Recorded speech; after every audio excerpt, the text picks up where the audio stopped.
लगायत सम्पूर्ण टिमहरू अग्रभागमा आइदिनु होला। हाम्रो बुवालाई पनि यस्ता स्थानमा मिलाएर राखिदिनु होला आज भन्न चाहन्छु। अब हामी कति पनि लिन वचन सेवा कार्यक्रम अगाडि बढ्न गरिएका छौँ।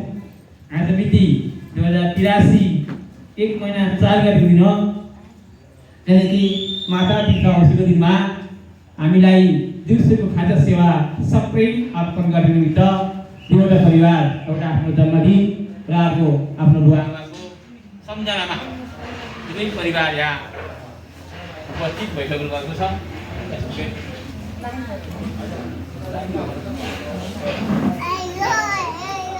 यहाँ उपस्थित भइसक्नु भएको छ।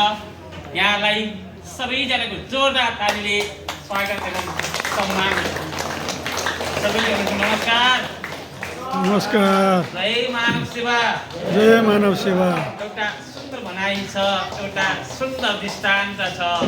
बगैँचामा फुलेको फुल मालीलाई मनपर्छ, यसै गरी मुस्कुराइरहेको चेहरा परमात्मा तपाईँ हामी सबैलाई मनपर्छ। एकचोटि सबैले मुस्कुराएर भनौँ जय मानव सेवा। जय मानव सेवा। अतिथिज्यूहरूले भनौँ जय मानव सेवा। जय मानव सेवा। सबैलाई धेरै धेरै धन्यवाद, धेरै धेरै साधुवाद।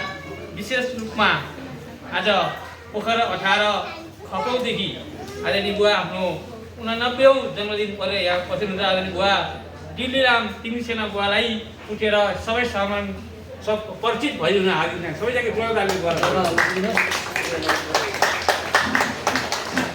यसै गरी आदरणीय आमा हुनुहुन्छ तुलसी तिमीसेना, यहाँलाई पनि उठेर परिचित भइदिनु सबैको जोरदारले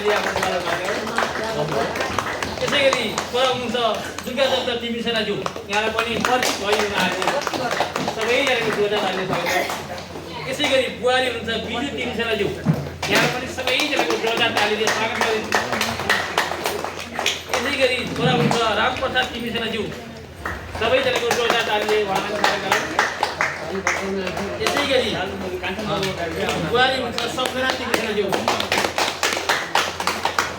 यसै गरी छोरा हुन्छ वासुदेव तिमीसेनाज्यू।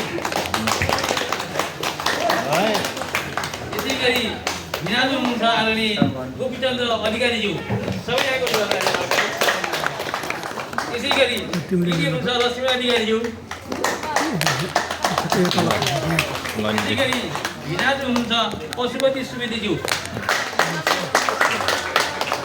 यसै गरी गिरी हुनुहुन्छ यशोदा सुवेदीज्यू। यसै गरी जय हुनुहुन्छ अम्बिका पौडेलज्यू। यसै गरी बहिनी हुनुहुन्छ शारदा पौडेलज्यू। यसै गरी भान्जे हुनुहुन्छ रन्जु अधिकारीज्यू।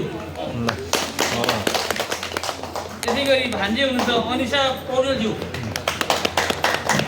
सबैजनाको जोरदार तालीले यहाँलाई स्वागत सम्मान गरिन्छ। यसै गरी स्वर्गीय आमा अमृता कुमारी